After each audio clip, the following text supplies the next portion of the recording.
and welcome to Rolling with Two. I'm Will, and with me as always is the swashbuckling sailor herself, Sarah. And today we're doing a two-player perspective and accessibility for Port Royal Big Box. Sarah, tell us a bit about this game. All right, in Port Royal, players are trying to gain as much influence as they can out of the Caribbean Sea. But if they push their luck too much, they might take home nothing for the day. Over the course of the game, players will hire people, trade or fight off ships, and go on expeditions. The game end is triggered when one player gets to 12 influence points. When the round is finished, whoever has the most points wins. All right, Will, so how does the game change for two players? Now, in most cases, there are no changes to the game. Right. I think, for 5 players, there's this special card that starts out. Yeah, a expedition card. Yeah, expedition card. Make sure stays out. Otherwise, the changes that you see are in the Just One More Contract expansion, as well as... when you're just playing cooperative. Yeah, when you're playing cooperative for the Just One... Although I do think when you're not playing cooperative, there are still contracts you don't use. That's possible. But Just One More Contract, especially the cooperative. Yes. The setup changes. And then also for the Adventure Begins, both competitive and cooperative, the setup changes. There is no bot, even though you may be trading bananas. I'm not really sure there's bananas on any of the pictures, but who knows? Shame on them. I haven't looked at all of them. Okay, so issues at the two-player count, it just more comes down that there are some aspects of the game that just work better at higher player counts. Yeah, whenever it's your turn is split into 2 phases. The discovery phase, where you're flipping up cards, and then the trading phase where everybody's buying cards. It's that buying aspect that's less in a 2-player game. Yeah. Because that's what actually feeds each player's economy, is with more people buying cards on your turn, it's more money coming in for you. And you also have the potential of getting more money and or cards on other players' turns. So your turn's bigger and your off turns are bigger. So that just, like you said, the economy of the whole game is just bigger. Yes. The other thing is the particular card, the Jester, just has more opportunity to trigger because of it being on other players' turns. Yes. Actually, I think there's a couple others. The ones where you can take more cards from the display, that can also... Those are the Governor? The Governor. Although it's not as impactful. Not as impactful. Okay. But with you taking more active turns, you will have more control over the game, and the game will go faster. Yeah, that's pretty much what it does well, is the game plays so much faster at 2 players. So if you're really looking for a quick playing game, and you've got 2 people, then Port Royal's a good choice. Yeah. All right, accessibility. So we do have some minor iconography issues. Now I'm going to say right up front, we have played other editions of the game, and what we're talking about here is going to be just this big box. So if you have other editions, some of this may or may not apply, because they do change the graphic design and stuff as it goes along. Yes. So the expedition icons, which are the cross, the anchor, and the house, and mostly it's the cross. Well, all 3 of them are just more artsy, and as we've discussed in other games, as soon as you start making icons artsy, it loses some of its functionality, or it can potentially lose functionality. Yeah, it loses what we'd call an at-a-glance information. Yes. If you look at something and see a plain outline, it's easier to process in your brain, oh, that's a cross. Oh, that's an anchor. Move on. Yes. What is that? Yeah. A cross. And so that extra few seconds is what's slowing your brain down. Right, because the biggest problem here with the cross is it's gold on a yellowish background. So it just blends in. I mean, you can see that there's something there, but like Will said, it takes you that few extra moments to focus on it, to parse it from the background to say that's a cross. Yeah. That's really the problem.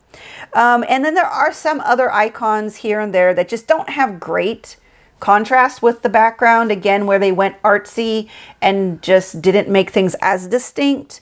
And this is especially on the yellow trader.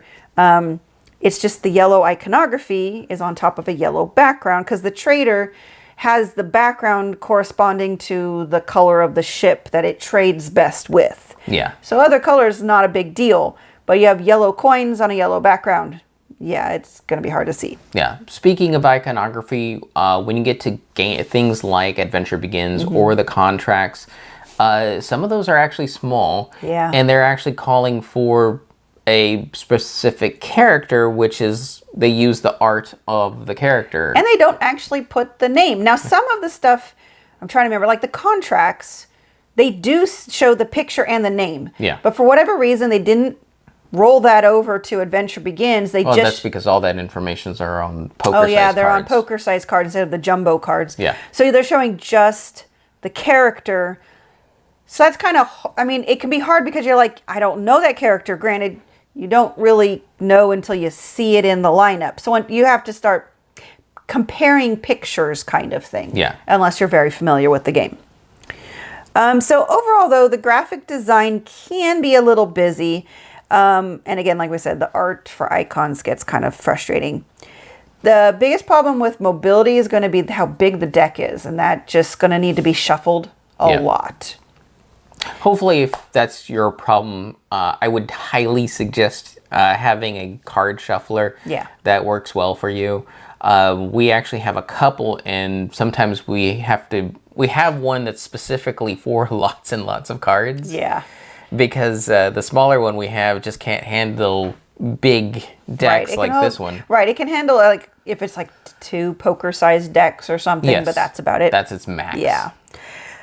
Cognitively, most of the rules are okay, but it really falls apart with the Adventure Begins. Yeah. It's just not well written. And if you don't read it carefully, you can set it up really wrong and play it wrong. And I've read comments on Board Game Geek that that's the case.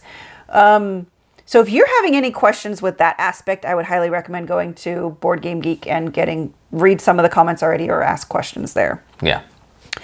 All right, so what it does right, though, I'm really happy. And again, I try not to make too many comparisons to previous editions of the game, but they finally gave each color ship its own name.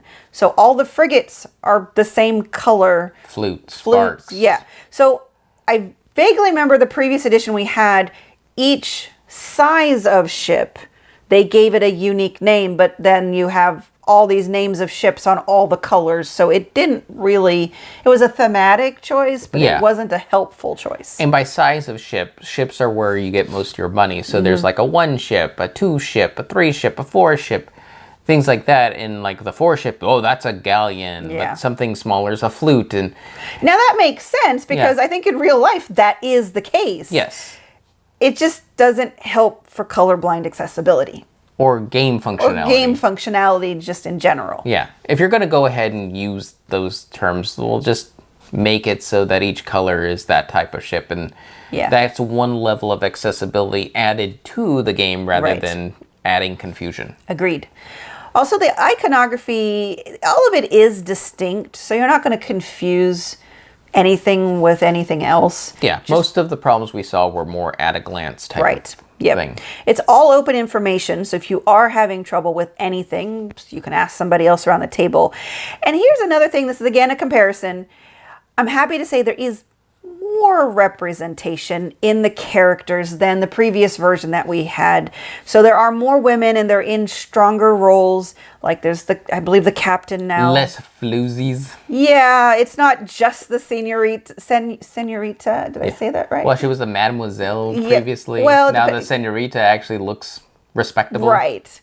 So I'm happy to see that. And then there's also more different skin tones. And so they really did. So like there's some cards where it's the sailor, but the sailor has 2 different versions based on whether it's worth 1 point or 2 point. And so they actually have 2 different pieces of art. So that's nice because you then can, again, have more representation. I mean, heck, we're selling around the Caribbean. Why is everybody European? Right? Exactly. Yeah. Now, I mean, there's still Europeans in there because that was also the whole point of it. They went out into the Caribbean for trading, but you have more of the natives and the people that live there. So I'm still not saying it's like great representation because you still have more men than women in the game represented, but you now have more skin tones, so it is nice there.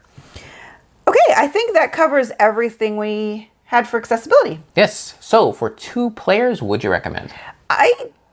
Yeah, most people are going to be okay. I think I enjoy it at higher player counts, but it's not a bad 2-player game. So I think most people will enjoy it at 2 players. Yes, I do like it for 2 players because one of the things I do like is having an active say in what gets shown out there. And that's where you see it more in a 2-player game. I don't mind it multiplayer because I also like the economics side. So I'm fine with 2 players being heavier on the discovery and fine with multiplayer on the trading side. Yep. So I'm fine. 2-player, yes. Yes. Accessibility. I think most people are going to be okay with this edition of it. I think I can't say that it is the best edition, but I have seen worse editions. So I think most people are going to be okay. And if there are any issues, the good news is it is all open information. Yeah, accessibility wise, because of that open information, and they did make a few changes. Like, I do like the fact that they named ships so that you know, oh, okay, that's a bark. I don't even need to worry that it's yellow, blue, red, green, whatever. Yeah, so now with this edition, I'm not even telling him the color of the ship. I'm telling him the name of the ship, and that's just making it a whole lot easier. Yes. And then the only thing is then when we get to the traders, I have to remember to read the name, which unfortunately is a bit smaller. Yeah, text on there. The few times there's like a yellow ship. Like, what's that? Yeah. You're like, oh, it's some. Oh, okay. I have those. I know what those are. Yeah. Yes. So it does make it a little bit more thematic, actually. Yes, agreed. All right. Well, that will do it for us. And Sarah. Yes. What do you smuggle? I didn't think this game was really about smuggling. We're trading in the Caribbean, so obviously we're smuggling something. Oh, I don't know. I'm snuggling Nanamans. I was going to say banana bread, but I guess bananas would probably be better than banana bread. Maybe I just want banana bread now. I think I'm just hungry. All right. Well, that will do it for us. And why would you ever roll with just one when you can be rolling with 2 and Nana bread? And remember, if you have any questions, comments, or concerns, you can reach out to us on the various social media platforms at Rolling with 2. That's TWO. We are on Twitter, Facebook, and Instagram. And on YouTube, please like and subscribe. And if you have time, check out the other content Nanaman has found for you. Because remember, he's rolling with you.